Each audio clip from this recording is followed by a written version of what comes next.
Evo, dobro večer svima, još jedan put uključili smo snimanje, dakle večeras ja sam odlučio da moramo što prije u stvari napraviti ovu prezentaciju, ne sam nego i u razgovoru s nekim od lidera u našem timu, da što prije moramo napraviti. Glavni razlog zašto ja kažem što prije, to je zato što je Chavez sinoć uzrokovao veliki nered. To je prva stvar. Moram reći, to je moj stav, moje mišljenje, njemu treba čovjek mu treba, koji će biti njegov glasnogovornik, da tako kažem, i prenositi ono što treba reći, ali na pravi način i ono sve što treba reći. Jer on sinoć nije rekao dosta informacija i doveo je cijeli community, cijelu zajednicu doveo u neku zabludu i ljudi su s pravom ogorčeni i ljuti, ne samo zbog ovoga sinoć, nego i ono što je bilo u prethodnim njegovim zoomovima, a ujedno i znamo kako smo startali sa ovim MVP proizvodom, tim minimalnim održivim proizvodom. Dakle, zašto to sve govorim? Dakle, od ponedjeljka rangirani lideri imaju svaku večer u 10, imamo Zoom sa Chavezom i vjerujte mi, traje to uvijek do 15 do 1:1. Traje i mogu reći da je dosta naporno ili kasno, ali na tim zoomovima mi pričamo sa Chavezom o svemu, apsolutno o svemu, i vjerujte mi, sve ono što možemo pročitati u raznim Telegram grupama, WhatsApp grupama, mislim na naše neke grupe, iz naše ove zajednice, ako možemo reći sa Balkana ili jugoistočne Europe, sve je to njemu preneseno, ne samo od mene ili zato što smo mi u ovoj zajednici, nego ista je situacija u svim drugim timovima, zajednicama, bez obzira iz kojeg su dijela svijeta. Dakle, od kad smo počeli ponedjeljkom te zoomove, zaista nema šta mi njega nismo pitali, šta mu nismo rekli i tako dalje. Dakle, on je sinoć došao i rekao je puno informacija, ali rekao je nepotpune informacije, jer opet, nemojte me krivo shvatiti, niti ja njega branim, takvi kreativci kao što je on ili genijalci, oni su zaista u jednom svom svijetu žive i moram reći za njega, evo to je moj jedan od novih zaključaka, on se često zanese. I u tom velikom poslu koji radi i angažmanu, on dolazi na Zoom, često improvizira. A to nije dobro jer je situacija vrlo delikatna. Dakle, traži puno ozbiljniji i profesionalniji pristup i moraš doći sa točno jasnim planom što ćeš reći, po redoslijedu kojem ćeš reći, da ne napraviš grešku. On je napravio grešku ne sad ovu srijedu prvi puta, nego je napravio prvi put grešku prošle nedelje u srijedu, kada je samo pričao o viziji. Doslovno osvrnuo se na tekuću problematiku samo 20 sekundi, 30, a sinoć je pričao i o problematici, ali na nepotpun način.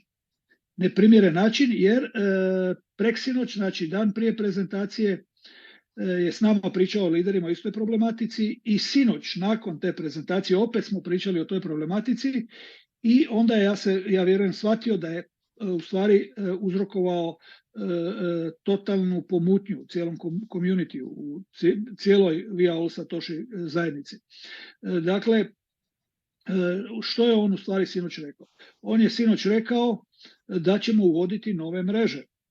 Da će se prvo uvesti Arbitrum mreža, pa će se uvesti druge mreže, pa on je sinoć rekao da je cilj da imamo i do 10 mreža i onda je rekao jednu vrlo stvar koja je potpuno kriva, koja nije uopće rekao ono što je trebao reći, nije upotpunio sve. On je rekao da ćemo sa dolaskom svake mreže mi dobiti još jedan trade po danu više, što je apsolutno za sve nas šokantno i potpuno normalno da je šokantno, jer smo i onako već ljuti zbog svega što se događa. I on uopće nije svjestan što je rekao, a što govori na liderskim sastancima. Dakle, i logično da je to neprihvatljivo, to jest da mi nakon što se uvede 10 mreža, ne znam koliko mjeseci, da ćemo imati 10 tradova dnevno. Nismo zbog toga kupili licencu, niti nas to zanima. Dakle, u stvari ono što je on trebao reći, prva stvar što govori stalno na liderskim zumovima, znači sa uvođenjem svake nove mreže dobit ćemo u početku jedan trade. Pa ćemo testirati, pa ćemo dodati drugi trade, pa ćemo testirati, pa ćemo treći trade. Jer što je? Što se desilo sa pokretanjem bumeranga, da kažemo tog MVP proizvoda ili minimalno održivog proizvoda?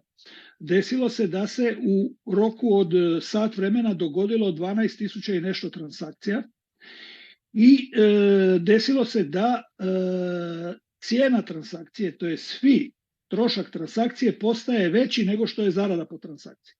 I u tom trenutku kad su to programeri primijetili i njemu javili, rekli su ne možemo dozvoliti dalje da se tako trejda, jer ljudi će gubiti novac, to nema smisla. I jedino što su mogli napraviti, to je što su napravili. Dakle, dozvolit ćemo jednu transakciju po danu, po MetaMask walletu. I to se isto dogodilo.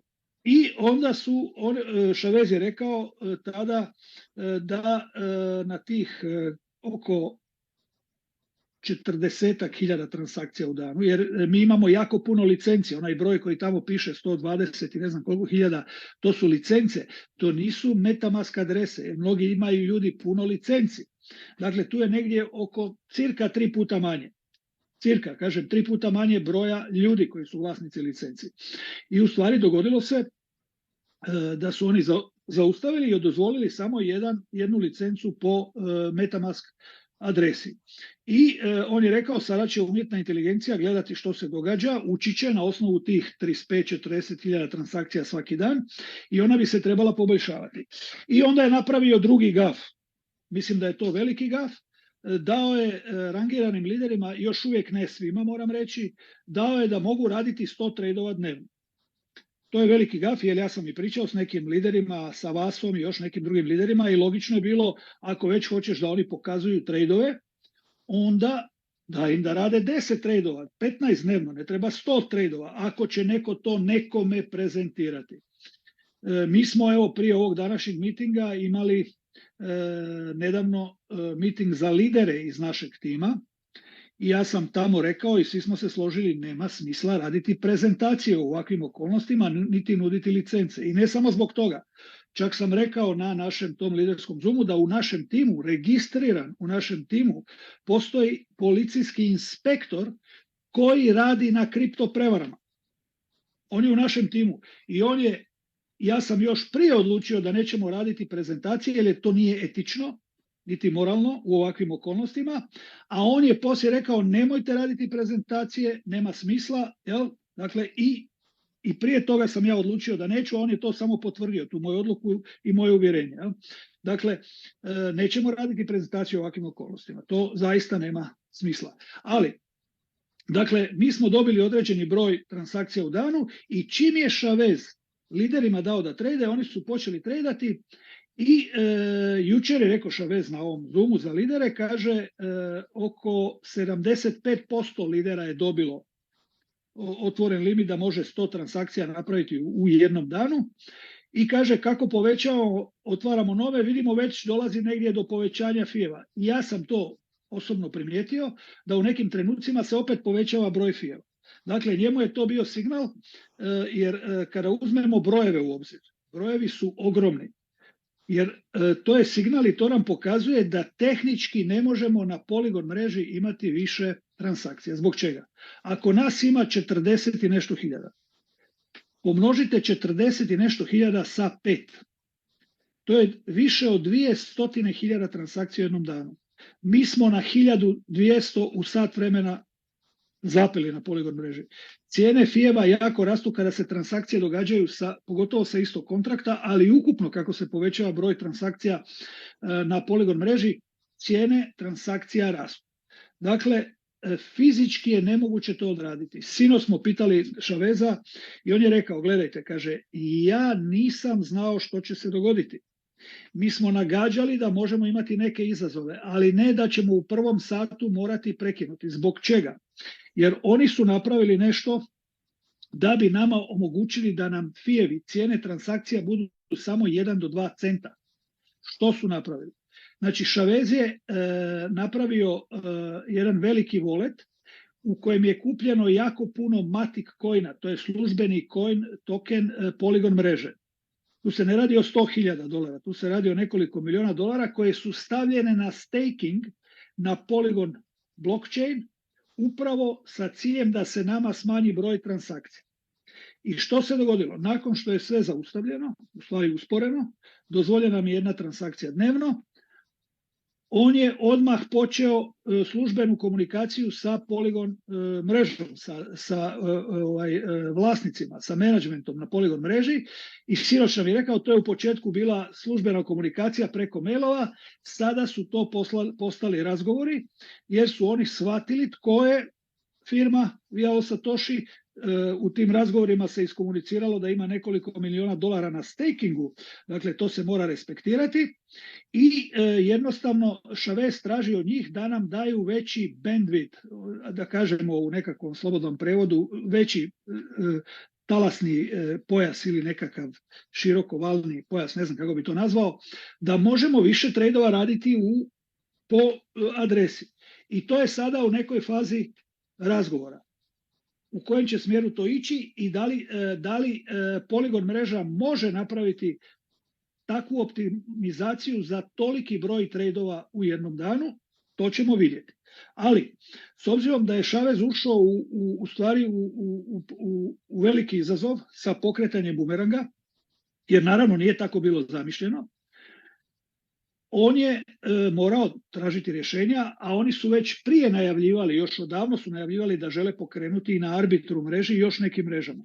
Oni su odmah krenuli u realiziranje pokretanja Arbitrum mreže i evo sinoć je rekao na liderskom Zoomu, otprilike za 6 dana od danas će ona moći biti pokrenuta, ali samo će 1 do 2 dana testirati. Tu nisu potrebna nikakva luda testiranja, samo će biti testiranja, možda i samo 1 dan i onda će ta mreža biti pokrenuta. Automatski će se Polygon mreža rasteretiti, ali ne samo to. Znači ono što jučer nije rekao, to je da će se sa pokretanjem svake mreže na toj istoj mreži testno povećavati broj tradova po wallet adresi. I nama treba, kao što je rekao Chavez, što više tradova da umjetna inteligencija može što bolje učiti i da može što brže donositi bolje rezultate. Jer evo, nedavno je bilo i na prošlom našem Zoomu za community, evo ja se mogu ovim putem izviniti Marku koji se javio, koji ima znanja. Ok, ja sam rekao da nije dovoljno kompetentan kao ni ja, da možemo znati što se događa u pozadini. Evo, sinoć je Chavez na naše inzistiranje objasnio što se događa u pozadini. Dakle, oni su kada smo 22. ja mislim 4. kada je trebao biti službeni start, podijeljen je svima nama, ako se sjećate onaj link, da možemo dohvaćati parove sa robotom na način da upišemo samo, izaberemo jednu kriptovalutu, a onda umjetna inteligencija i robot dohvaćaju parove. I tada nismo mogli dohvatiti pozitivne parove. Uglavnom su sve bili negativni, sa negativnim rezultatima. 5-6 dana prije toga, kada je dao samo liderima na malom uzorku, mi smo dohvaćali jako veliki broj parova i to u minuti po 20-30 parova sa vrlo dobrim postocima zarade. 2%, 2, 3, 4 i tako dalje. I na tom velikom uzorku oni su dalje nastavili raditi istraživanje i zaključili su da agregatori koji nam dostavljaju informacije, nama dostavljaju zastarjele informacije. Zašto? Pa vlasnici agregatora prvo na tim najsvježijim informacijama zarade novac. Oni zarade novac i onda nama dostavljaju informacije koje su već kasne. Ne možemo s njima raditi na pravi način, na velikom uzorku. I tada opet je trebalo tražiti rješenje. I Chavez i njegov tim programera, oni su se odlučili napraviti potpuni zaokret i zato se sve to produžilo do kraja 6. mjeseca. Oni su išli kreirati vlastitu umjetnu inteligenciju koja će dohvaćati cijene, ali su opet napravili nešto revolucionarno. On je nama to sinoć objasnio. Zašto ljudi misle da je u stvari to prevara, jer se ne vide nikakve transakcije na mjenjačnicama. Jedino što vidimo to je onaj prvi dio transakcije gdje piše sa ove platforme došla je pozajmica brzinska u tom i tom coinu, u tom i tom iznosu. To je jedino što se vidi. Ovo drugo se ne može zaključiti što je, iz kojeg razloga. Oni su napravili umjetnu inteligenciju koja na blockchainu hvata informacije, a ne na mjenjačnica. Znači na blockchainu hvata informacije i kaže hvata informacije prije nego što dođu informacije do nodova, prije što ih nodovi verificiraju. I kaže mi sad imamo najbolje moguće informacije, imamo informacije prije samih mjenjačnica što će se događati. I zato možemo jako uspješno sada raditi. Ali sada nam je izazov skalabilnost, to je broj korisnika koji istovremeno koriste bumerang.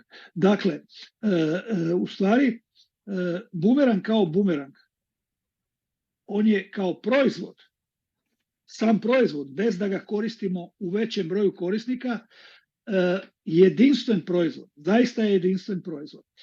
Takav nikada nije bio na svijetu, pogotovo sad sa ovom umjetnom inteligencijom, ovo što su oni stvorili da se informacije na blockchainovima, da tako kažemo, kao da je neka zamka za informacije postavljena, pa ih mi dobijamo prije nego što ih nodovi potvrde.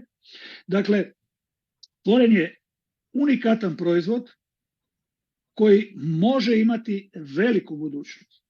Ali u ovom trenutku smo tu gdje jesmo i opet ponavljam, svi smo sa potpunim pravom ljuti, nervozni i ja sam uvijek govorio, nikome nikada ne mogu niti zamjeriti niti jednu krivu riječ, niti ono što ljudi pišu po Telegram grupama, WhatsApp grupama, privatnim grupama. Apsolutno su svi ti ljudi više manje u pravu. Ali glavni problem, upravo što je uzrok tome, to je vrlo loša komunikacija od strane firme i mi lideri smo u tom trenutku dovedeni u situaciju da nemamo ni mi informacije. On je nama objašnjavao, izvinjavao se u ponedjeljak na tom Zoomu, rekao je ja sam bio od 0 do 24 zaposlen, doslovno glava mu je potpuno unutra i on bi nešto iskomunicirao sa ovom njegovom suradnicom Laki i rekao bi njoj da ona to prenese. I ona je to radila za moje mišljenje na krivi način, nekakve kratke poruke i ja bi tu poruku kada ona je poslala, odmah poslao u grupu, poslije bi preveli tu poruku, ali to je vrlo, vrlo loša komunikacija i čak u nekim trenucima kada nije bilo poruka, ja sam sam kreirao neke poruke da jednostavno ljudi malo vide da se nešto događa, da neko komunicira. Znači jako, jako je bila loša komunikacija i logično u takvoj lošoj komunikaciji ljudi su nervozni i nezadovoljni. Ja sam na jednom od liderskih sastanaka još prije mjesec i više dana rekao, ali nije tamo bio Chavez, tamo su samo bili lideri i Laki, njegov najbliži suradnik. Ja sam rekao, gledaj, Chavez može jako brzo relaksirati i opustiti cijelu zajednicu. I tomu neće trebati puno vremena, samo 5 minuta vremena dnevno, ali da se svaki dan pojavi točno isto vrijeme i da kaže potpuno istinu, radimo to i to i to, zbog toga i toga i toga, danas smo napravili to, do sutra ćemo probati to, pojavi se sutra, kaže od jučer, do danas smo napravili to i to, treba napraviti još to i to, radimo na tome, samo da svaki dan se pojavi i da govori apsolutno istinu. Jer mi ne možemo uljepšavati stvari, a realno i oni su nama stvorili sa beta verzijom nerealna očekivanja. Mi smo svi imali nerealna očekivanja i nisu nam oni trebali stvoriti. Kad su nam dali da koristimo tu beta verziju, vrlo je to jednostavna matematika. To je plus i puta, nema tu pameti velike. Pomnožiš, zbrojiš i vidiš da ako mogu potrošiti jednu licencu u danu, mogu toliko zaraditi. Ako mogu potrošiti ovu veću licencu, mogu više zaraditi. I mi smo svi sebe, logično, sami motivirali, a pored toga što sam i ja na prezentacijama prezentirao ono što sam čuo od firme. I čak ovi Indijci i neki drugi, oni su neke Excel table radili, tablice, pa ste mogli tu ubaciti brojeve, pa su to bili jako dobri brojevi. I u stvari mi smo svi imali nerealna očekivanja i logično je da smo razočarani kada nam je lansiran proizvod. I u roku od sat vremena sve se blokira, imamo jednu transakciju dnevno. Pa nismo ovdje došli zbog $0.5 dnevno. I vjerujte mi, sve to je na liderskim Zoomima od ponedjeljka, ne sve iskomunicirano, svaku večer se to komunicira sa Chavezom i govori mu se i neki od lidera su dali predlog, ok, kaže, nama liderima ne treba 100 transakcija, jer možeš tih 100 transakcija razbiti na, 10 transakcija, pa daj nekim ljudima kojima je najpotrebnije. On je rekao, to se može napraviti, ali tražit će dosta vremena, nećemo s tim ništa postići, jer ne radi se o par stotina ljudi, nego se radi o 50.000 ljudi ili 45. Dakle, nije to nikakvo rješenje. A on kaže u stvari da on je to napravio na prijedlog jedne liderice sa Havaja, ona se zove Fiona. Ona je pitala kao da bi oni htjeli prezentirati i tako dalje. Ja sam odmah rekao, ja neću prezentirati, to me ne zanima, dok ne budemo imali situaciju da ljudi barem mogu raditi 20, 30 i više transakcija dnevno. Znači dnevno. Onda mi možemo prezentirati, ali na način da kažemo potpunu realnu istinu. Znači potpunu istinu. Da kažemo, sada je situacija takva, prošli smo to i to. Ako kupite licencu, ako mi svi radimo 30, na primjer, transakcija dnevno, onda to treba reći. Trenutno se radi 30 transakcija dnevno, ambicije firme i vlasnika su takve i takve, on je do sad napravio to i to, uvode se nove mreže i tako dalje. Kada smo već kod uvođenja novih mreža, ono što je on propustio sinoć reći, a to je da je plan nakon što se uvede Arbitrum mreža da se svakih 12 do 14 dana 2 nove mreže uvedu. 2, ne jedna, nego 2. Dok god ne dobijemo 10 mreža na kojima radimo. Jer šta je on nama također rekao na liderskim zoomovima, a sinoć to uopće nije spomenuo. Dakle, kako se uvodi novi veći broj mreža i bude sve više trejdova, umjetna inteligencija sve više i više i više uči. I umjetna inteligencija će početi nam davati polako sve bolju i bolju i bolju zaradu. Neće ostati na ovome što je sada, nego će biti sve bolje i bolje polako, ali s druge strane onda ćemo otvoriti mrežu, on je rekao ciljano, želi otvoriti ERC20 mreže, u stvari koje rade na Ethereum standardu ERC20, Solana i još neke druge, jer kaže Polygon kao mreža ona je opće prihvaćena, ali kaže Arbitrum je još jeftinija mreža, možda brža. Mi ne znamo, on kaže ne možemo znati točno što će biti na svakoj mreži, mi moramo otvoriti mrežu, pokrenuti, ubaciti korisnike da mogu tradati na toj mreži. On kaže moguće je da ćemo doći na neku mrežu, na primjer Solana, i mi ubacimo i vidimo da ona može podnijeti 10 tradova po adresi. Mi ćemo odmah dignuti na 10 tradova. Ali na svaku mrežu koju otvori, on će to postepeno, njegov tim programera postepeno će dizati broj tradova. To je sve ono što je on sinoć propustio reći, a to je jako važno. Jer sinoć na ovom liderskom zoomu, moram reći, Trašit, onaj Indijac koji nedeljom radi edukacije, siguran sam da su ga mnogi od vas barem jedan put gledali, on je bio, moram reći, jako loše raspoložen i baš jučer, neću imenovati, jedan od lidera u našoj grupi, on meni pošalje poruku, kronološki šta se događalo. I sinoć Trašit digao je ruku, došao je do riječi i on kaže Šavezu, gledaj Šavez, situacija je jako ozbiljna, jako ozbiljna. Mi imamo ljude koji su računali sa ovom zaradom, ti imaš ljude koji su posudili novac, od brata, prijatelja, rodbine, od susjeda, od komšije. Ti imaš, znate kako su se nekad na ovim prostorima u Hrvatskoj, a mislim i drugdje, dizali krediti. Neko drugi bi bio nekome i jamac za kredit. I onda ovaj digne kredit, ovaj ostane bez posla, ovaj ne može plaćati, plaća jamac. I tu postoji hiljade kombinacija kako su se ljudi snalazili da dođu do novca. I mnogi su sad u ozbiljnim problemima. Nije igra. Ovdje se ne radi o igri. Dakle, on je njemu rekao, gledaj Šavez, mi smo počeli 1.1. pa je bilo najavljeno da ćemo možda početi u 3. mjesecu, 1.3. Ok, onda smo rekli, to jest firma je rekla, nije niko rekao 100% ćemo početi, pa su rekli ok, 5.4. počinjemo, pa je došao 5.4. pa smo imali one 3 faze, ako se sjećate, do 20. nekog 4. whitelisting i tako, izlistavanje i ovo i ono i tako dalje. I došao je 20. neki 4. i odjednom odgađanja. A upravo tad je počeo taj period kad su oni shvatili da dobivamo zastarjele informacije. Oni su 2 mjeseca radili, stvarali svoju umjetnu inteligenciju da bi mogli dohvatiti najbolje, najsvježije informacije. To su napravili i krajem 6. mjeseca je taj MVP proizvod pokrenut. Ni oni nisu znali da će biti toliki problem, jer to je, kaže Šavez, nemoguće da znate unaprijed. jednostavno taj bandwidth koji dijeli Polygon mreža za različite projekte, vi ne znate kako će se oni ponašati. I kad smo vidjeli, kaže, zaustavili smo. I to sve njemu kaže ovaj Rashid.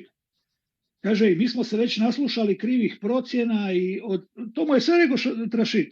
Od onoga da ćeš biti sutra na Zoomu pa se nisi pojavio, pa od toga da počinjemo u petak pa nismo počeli. Naslušali smo se svega i svačega. Dakle, on je ovako rekao, izričito, želim od tebe odgovor, nemoj žuriti s odgovorom, želim precizan odgovor. Dakle, kada možemo realno očekivati, ne treba nam ono što smo vidjeli u beta verziji, jer to je fantastično. Kada možemo očekivati da nam bude, da možemo samo 1/3 ili 1/4 od onoga u beta verziji odraditi. Jer to bi značilo da možemo licencu možda potrošiti za 2 dana ili za 2,5 dana ili drugačije. Chavez je rekao, kada budemo imali 10-ak mreža, ja očekujem da ćemo to moći isporučiti jer će umjetna inteligencija jako puno napredovati u tom periodu, jako će se poboljšati, još bolje će hvatati informacije na blockchainovima, još ćemo rasti će postotak zarade. Kada, kaže, krene bull run, nakon ove korekcije, očekuje se da bi mogao krenuti, sada je ovih dana korekcija cijena bila, pale su cijene jučer i danas i pa idu malo gore, malo dole. Kaže, očekujemo da će biti još bolje, ali naravno optimizirat će se i Polygon u određenom smislu za nas, dovešćemo Arbitrum i nakon Arbitruma svakih 12 do 14 dana 2 mreže. To znači otprilike, on je rekao, otprilike ja očekujem za 3 mjeseca da imamo nešto što smo vidjeli u beta verziji, ali ne u 100% obliku. A do tada će se polako povećavati broj tradova. Znači, on je sada u situaciji da tehnički i da želi, to se ne može odraditi preko noći. Jer kako on kaže, pokretanje svake mreže traži 12 do 14 dana minimalno i košta, dosta novca košta. I on je sa tim svojim prodajama licenci opet potpuno krivi dojam stvorio. To je nevjerojatno, jer on misli ako se tako ponaša da ima ljudi koji to žele. Mi smo rekli nećemo prodavati dok ne vidimo i mnogi lideri su ga pitali na Zoomovima, ovim liderskim, kakvog smisla ima to promovirati kad ljudi zarađuju $0,5 ili $1 dnevno. Onda nakon 2 dana neki lideri su rekli, ja se tu s njima slažem, znači ne možemo u zajednici u kojoj već postoji, koja je prošla sve te noćne more, ne možemo ni mi tražiti da mi promoviramo, a kamoli da ti ljudi promoviraju. Ljudi koji nisu još čuli za bumerang, to je nešto drugo, ali oni ne znaju što se prije događalo. Ako neko želi takvim ljudima promovirati, promoviraj. Znači, radi to s nekim u 4 oka, sjedni s nekim za stol, reci mu kako izgleda taj proizvod, šta je to i tako dalje, ali mu reci potpuno istinu. Trenutno radimo 1 transakciju dnevno. Dakle, on je dobio te povratne informacije. Ok, moram reći, tamo ima ozbiljnih MLM lidera koji poznaju druge ozbiljne MLM lidere. Jedan, neću ga imenovati, je baš prekjučer imao sastanak sa jednim američkim bračnim parom koji imaju neki svoj tim od 100.000 ljudi. Predstavio mi projekt, oni su se oduševili, kaže. Ok, to je njihova stvar. Mi nećemo promovirati. Ali zašto je Chavez to rekao, da želi da se promovira? U stvari on je rekao sljedeće, kaže, gledajte, mi nismo bez novca. Mi imamo i u liquidity poolu tamo na BTCC-u $31 milion, oko $31 milion. Imamo novac nekakav, ali kaže, mi ćemo ovaj projekt izgurati do beta verzije, do približno, nek bude 1/3, 1/2. On kaže, sutra ćemo postići i 100% onoga iz beta verzije. Ali, ako nemamo nekakav novi priliv novca, mi ćemo to napraviti, ali puno sporije. Dakle, to su njegove riječi, ja prenosim doslovno njegove riječi. Znači, mi ćemo to napraviti, ali puno sporije. Nije ni to problem. Jel? Dakle, u stvari, on želi napraviti sve što treba, on hoće napraviti, on radi na tome i on nam je rekao sinoć, kaže, sve to što smo radili, kaže, jako puno košta. On kaže da sve što je on zaradio i firma, sve je uložio u razvoj istog projekta i u nove projekte. U nove projekte. Ulaže, kaže, koji će sutra biti dodani na Via All Satoshi platformu, od koje ćemo mi moći zarađivati novac. Mi smo mu rekli, ok, novi projekti da, ali ne u ovom trenutku. To su svi lideri rekli na liderskom Zoomu. Znači, ne u ovom trenutku novi proizvodi, ne zanima nas. On već ima gotov taj proizvod za taj neki, kako ga index trading.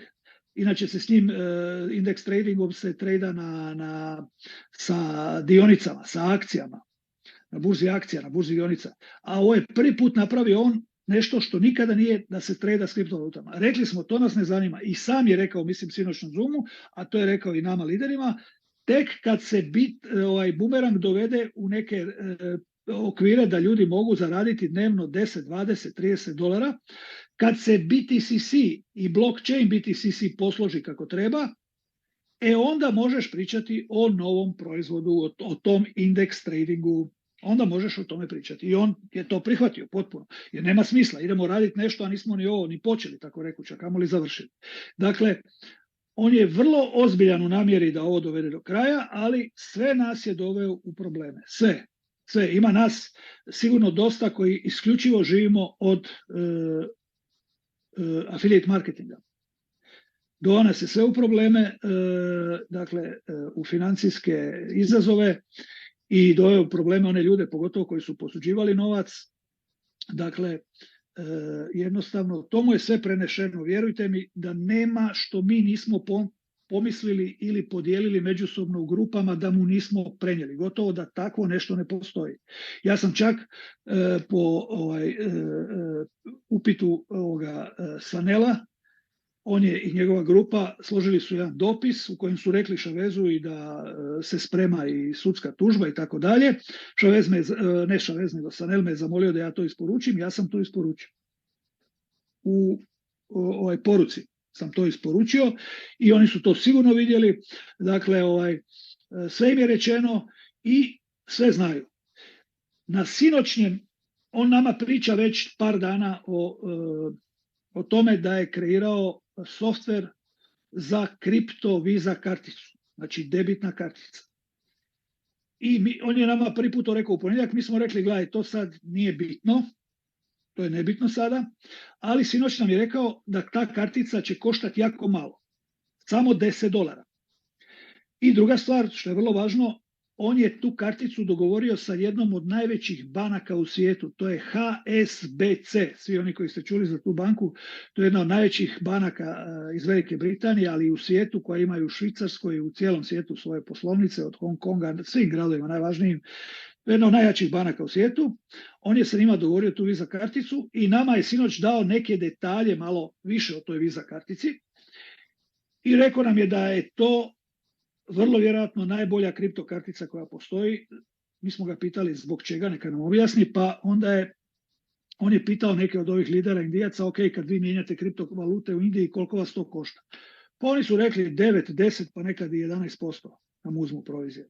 Ok, neki lideri imaju neke druge kripto kartice i kažu, pa koliko vam uzmu kada u dućanu plaćate s tim karticama? A isto tako, uzmu nam 4-5%, ako ideš na bankomat i više ti uzme, kaže, novca, jer uzimaju i na konverziji, pa uzimaju na proviziji same te kuće koja izdaje kartice, koja uzima isto par postotaka i to se skupi. Ja? Dakle, on je rekao, on je 8 mjeseci radio na toj kartici i kaže, mi smo stvorili najjaču kripto karticu u svijetu, ali na sljedeći način. Kaže, to je kripto kartica, ali iza nje stoji pokriće u fiat valuti. I to je naše pokriće, naše firme. Dakle, napravljen je nekakav, da tako kažemo, fond koji se nalazi na jednom računu u toj HSBC banci, koji pokriva sve te kripto tu potrošnju sa kartica, a kripto banci se plaća u fiat valuti, ne kripto banci, nego ovoj HSBC banci se plaća u fiat valuti. I to je, kaže, novac od firme i kaže, to će uzrokovati da ćete imati trošak po kartici, proviziju koju ćete plaćati od 1,6 do 1,78%. Bez obzira da li ćete dizati gotovinu na bankomatima, da li ćete kupovati u dućanima, da li ćete bilo šta raditi, kaže, s tom karticom. On je rekao jedan podatak, naravno to nama svima ne znači ništa, nama trebaju prvo novci da možemo trošiti, ali rekao jedan podatak, kaže, to je kartica, ako imate na njoj $100.000, moći ćete kupiti auto s tom karticom, automobil. Možete do $100.000 u jednoj transakciji napraviti. Ja? Dakle, tako je pokriće napravljeno za taj cijeli projekat, ali naravno nije on taj projekat kreirao za nas. To je kartica koju cijeli kripto svijet treba i to urgentno trebaju jednu kvalitetnu karticu i on je rekao, ja se želim odužiti našem communityu, to niko ne mora imati tu karticu ko ne želi, ali ona će samo koštati $10. Kada smo kupili karticu, treba će nam sigurno prije ili poslije, nekima možda već i sada koji su iskusni u svijetu kripta i koji imaju kriptovalute koje mogu trošiti i prebacit će na tu karticu i moći će vrlo elegantno trošiti, ali u stvari on je rekao, mi smo predvidjeli u toj kartici da bude referalni program koji je vezan za karticu vašu, svaki put kad je kupite, ali on je doneo odluku i će sada moći neko kupiti karticu preko via All Satoshi Office. Dakle, ako ja imam nekog prijatelja koji nije u našoj vas platformi, nego radi u nekom drugom projektu, ja mu poručim tu karticu, on će se morati registrirati u via All Satoshi Office i kupiti tu karticu. I on je napravio nekakav fond iz potrošnje gdje će oni koji su preporučili nekome dobivati nekakav mali iznos od potrošnje nekoga koji je kupio tu karticu. Dakle, vrlo interesantno, mi smo rekli, ok, to nije nikakav veliki zalogaj, $10 svako može sebi priuštiti, daj nam tu karticu da imamo mi, ako neko bude htio neka prodaje. Tu se ne može zaraditi novac. Što se tiče prodaje kartica, govorimo sa stanovišta firme. Znači tu se ne može, nego firma će vjerojatno jako dugo zarađivati dugoročno od ukupnih transakcija putem kartice i ukupne potrošnje i tako dalje i tako dalje. Dakle, evo to je još jedan od projekata, rekli smo ok, to možeš ponuditi, ali mora biti ta mala cijena. Čak su neki lizeri tražili, pa može biti $20? Ne, on je rekao ne može, mora biti za svakoga dostupno $10, to će biti cijena te kartice. Dakle, htio sam reći, on ima viziju, krivo je komunicira prema vani, zanese se pa ostavi potpuno pogrešan dojam. Ne branim ga, nemojte vjerovati, ja sam isto ljut kao i mnogi od vas, vjerujte mi da me glava boli od telefonskih poziva, komunikacija, odgovaranja na poruke i tako dalje i tako dalje. Dakle, uzrokovao je sa tom svojom lošom komunikacijom svima velike probleme. Da je bio iskren, to smo mu isto rekli, da si bio iskren od početka, da si rekao otvoreno, evo, došli smo do 22.4. suočili smo se s tim problemima, odlučili smo da idemo u tom smjeru. Treba si reći, to je tako. A ne da mi to sada sve saznamo naknadno, nakon što smo pokrenuli, što je plasirao proizvod i jednostavno smo to saznali u prvih sat vremena nakon 12.000 nešto transakcija. Mi smo zaljuljali Polygon mrežu. Nismo mi oborili Polygon mrežu, nego smo sami sebe oborili, ja bih rekao, jer je broj transakcija toliko narastao da su fijevi cijene transakcija bile skuplje od zarade koje dobijamo po transakciji. Dakle, on je napravio to što je napravio, mogao je puno kvalitetnije komunicirati, bolje, ljudi bi bili smireniji, ne bi nastala totalna pomutnja, pogotovo nakon ovog sinoćnjeg Zooma, ljudi su poludjeli i moram reći sa potpunim pravom. Odmah nakon Zooma u našoj WhatsApp liderskoj grupi su ljudi počeli slati poruke, Chavez, ljudi su nakon ovog Zooma potpuno poludjeli, ljuti su, nervozni su i apsolutno imaju pravo. A razlog je njegova potpuno kriva komunikacija. Dakle, ja ću reći kako ja gledam na ovo sve.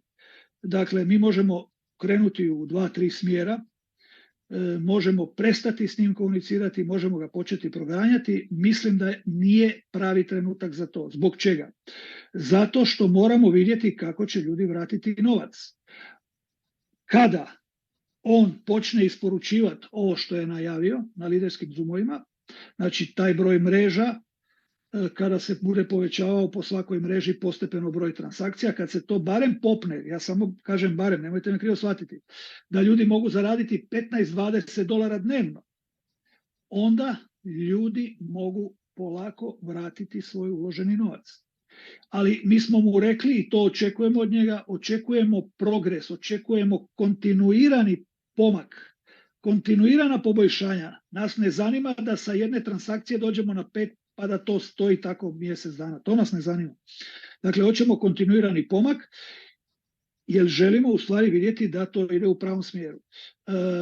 Jer ja osobno kažem, to sam rekao i na našem liderskom Zoomu od naših lidera prije neki dan, vjerujem da taj čovjek želi to ispuniti, vjerujem da se nije dobro pripremio za komunikaciju. Druga stvar, vjerujem da je mogao neke stvari bolje možda analizirati. Možda i njega taj beta verzija ga je možda odvela na krivi trag, kao i sve nas, ali u svakom slučaju mislim da moramo tamo, da neko od nas, nije bitno da sam to ja ili bilo ko, mora biti na tim liderskim Zoomovima, da vidimo što se događa, da probamo na bilo koji način doći do tog trenutka da ljudi mogu vraćati svoj novac. Vjerujte mi, on je na tim liderskim Zoomima pod velikim pritiskom cijele zajednice, jako velikim pritiskom zajednice lidera, jer lideri prenose sve ono što dobivaju od svojih ljudi. Dakle, svašta smo mu rekli, svašta smo pitali, mnoge neke ideje su došle, neke će, vidjet ćemo, možda će se neke od tih ideja prihvatiti. U svakom slučaju mislim da je to u ovom trenutku najmudrije, možda nije najpametnije, ali je najmudrije u ovom trenutku, da smo prisutni i da znamo šta se događa. Jer onog trenutka kad mi krenemo u drugom smjeru, nas će izbaciti iz tih WhatsApp grupa i tako dalje. I kažem, ja još uvijek ne mogu ništa tvrditi 100%, to je nemoguće, ne može čovjek ni sam sebi vjerovati, a kamoli nekom drugome. Ali on komunicira, on nije pobjegao, jer on da je htio uzeti novac, što je rekao ovaj naš Boris, on bi već odavno bi vam pisalo na Via All Satoshi error 404. Već odavno bi to pisalo, da je on htio uzeti novac i pobjeći. On je to mogao odavno napraviti. Dakle, on je tu, on komunicira, sada, pogotovo kako treba, svaku večer smo s njim na Zoomu u 10 navečer. Druga stvar, moram reći još jednu vrlo važnu stvar. On je nama na pretprošlom liderskom Zoomu pokazao reviziju smart kontrakta i svega onoga što nam je govorio, po točka nam je čitao, dakle točno je bilo onako kako on rekao, po savjetu revizorske kuće, točno su pokazali gdje je najosjetljiviji taj smart kontrakt, koje sigurnosne aspekte treba postaviti, ne samo zbog sadašnjeg trenutka, nego zbog svih budućih trenutaka. Da nema nikakve opcije da hakeri mogu bilo šta napraviti, ući u bilo kojem pogledu na bilo koji način. I oni su to ispoštovali, te savjete, potrošili su još nekoliko dana, čekali smo da ta revizija završi, pa smo se pitali svi šta je to. On nam je pokazao taj revizorski ugovor, mi smo ga pitali, ne znamo da li će to htjeti, pitali smo ga, ok, ako tu postoje neke osjetljive informacije, on nama ne mora pokazati smart kontrakt, on nama ne mora pokazati ime revizorske kuće i imena ljudi koji su radili reviziju.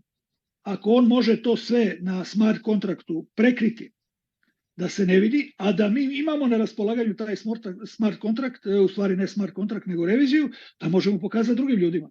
On je rekao da će uzeti to u obzir, iako su odmah neki od lidera rekli bolje da to nemamo, jer ako dođe u ruke onima koji mogu to zloupotrijebiti, ne bi bilo dobro. Oni su rekli zašto da sami uzrokujemo. On je rekao, vidjet ću, razgovarat će sa svojim programerima, da li postoji ikakva opasnost ako se sve te osjetljive informacije obrišu i tako dalje, da ga da i nama. I ja mislim da bi to bilo dobro. On nam je pokazao i reviziju firme, znači financijsku reviziju firme, koja je potpuno ispravna. U stvari, taj naš bumerang, on ima reviziju. To je proizvod koji je prošao reviziju. Proizvod koji kao proizvod, bez obzira na mreže na kojima radimo, koji je unikatan proizvod, do sada nikada nije postojao u svijetu. Takav proizvod. To je vrhunski proizvod. Kao proizvod. Svaki put kad napravimo jedan trade, mi vidimo da on šalje novac na MetaMask wallet. Dakle, to je proizvod da nekome pričate ko nije prošao ovo što smo mi prošli, ova iskustva. Zaista tu smo potrošili i živce i vrijeme i nervozu, stres, sve živo. Dakle, neko ko nije ovo prošao, da mu pokažete da sjediš pred kompjutorom, da ne moraš o ničemu razmišljati. samo klikneš na ono dugme, onu tipku auto transaction, otvoriti se MetaMask wallet, tamo ti piše, iako jučer to nije pisalo, ali danas piše ti kolika ti je procijenjena zarada. Znači, ako tamo piše 40 centi, to nije 40 centi, to može biti 43 centa, može biti 37 centi. To je procijenjena moguća zarada. Klikneš na potvrdi plavo i on počne raditi i na tvoj MetaMask dolazi novac. Kada gledamo konceptualno, takav proizvod da sada u svijetu nije nikada postojao. Nikada.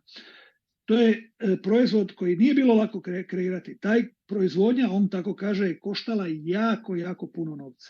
Jako puno novca, kaže, ne možete ni zamisliti koliko je koštala proizvodnja bumeranga, ali smo ga kreirali, kaže, da bi taj bumerang, s obzirom da je prošao reviziju, on je apsolutno čvrst proizvod, neprobojan, ali mi ga sada moramo prilagoditi mrežama, mreže se moraju prilagoditi njemu, mi moramo omogućiti cijelom via all Satoshi community, cijeloj zajednici, da ljudi mogu tradati i kao što su u beta verziji vidjeli da mogu svaki dan zaraditi, pa da kažemo najmanje $100, a ako dođe i do tog trenutka da mogu potrošiti cijelu svoju licencu. Evo, to su njegove riječi, to je konačni cilj.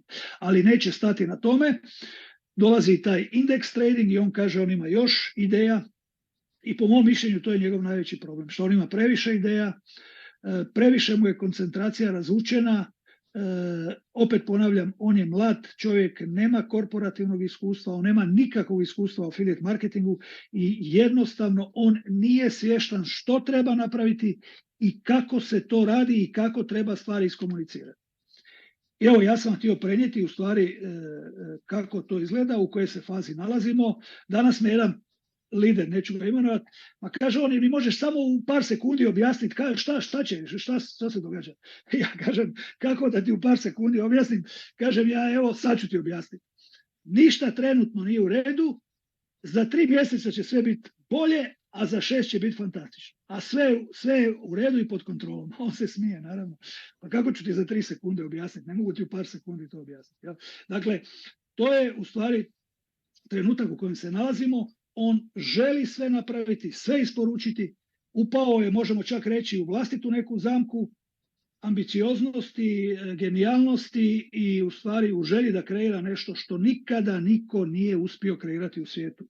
Bilo je pokušaja, niko do sada nikada nije to uspio kreirati. Dakle, moramo to razumjeti također. Imamo proizvod koji je prošao reviziju, stabilan, on kao takav sa tom revizijom. On se može koristiti 10 godina, 20, ali se samo tehnološki ovo oko proizvoda može dorađivati, sigurno će se nove tehnologije raditi, dolazit će nove vrste umjetne inteligencije i tako dalje, to će se sve dodavati dodatno. Ali smart kontrakt je siguran, čvrst, neprobojan, zaštićen od hakera, od bilo koga. I to je ono što imamo. Inače, MVP proizvod, to znači minimum viable product, to bi u prevodu značilo minimalno održiv proizvod. A to je u stvari ono što smo dobili. Minimalno jedna, sad se šalim, možda će mi neko zamiriti, jedna transakcija dnevno. To je minimum, zaista. Održivi, ali to nas ne zanima. Mi hoćemo konkretne stvari, hoćemo više transakcija, hoćemo vidjeti pomake, hoćemo vidjeti progres, stalno se to komunicira sa njim na tim mitinzima i naravno sluša on sve što se govori, ideje i tako dalje. I ja vjerujem, ne mogu reći da sam 100% siguran, ali gledam ga, vidim kako komunicira, vidim šta prezentira, vidim da je ozbiljan, ozbiljio se jako. Bilo je tu svega, vjerujte mi, na tim zoomovima je bilo nekih lidera, neću sad detaljizirati, koji su se uključili i počeli plakati ne od sreće, nego od nesreće. Jer su investirali puno u taj projekt i sad su u problemima i on je, kad je vidio jednu ženu, neću imenovati i tako dalje, koja je počela plakati i on je rekao, kaže, napišite mi poruku na WhatsApp direktnu, moramo se čuti, ja vam želim pomoći, ne možete imati takve probleme, previše ste investirali, jer ljudi neki su toliko vjerovali u projekt da su previše novaca investirali.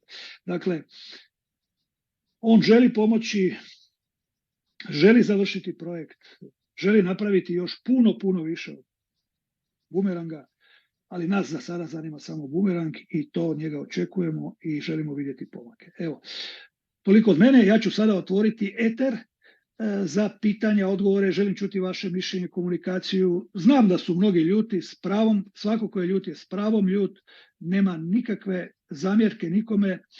Ja bih vas čak pozvao da izbacite sve iz sebe i ako treba i recite sve što vam je na duši i u stvari možda na taj način pomognete i sebi, a i drugima. Evo, ja ću prekinuti snimanje, otvorit ću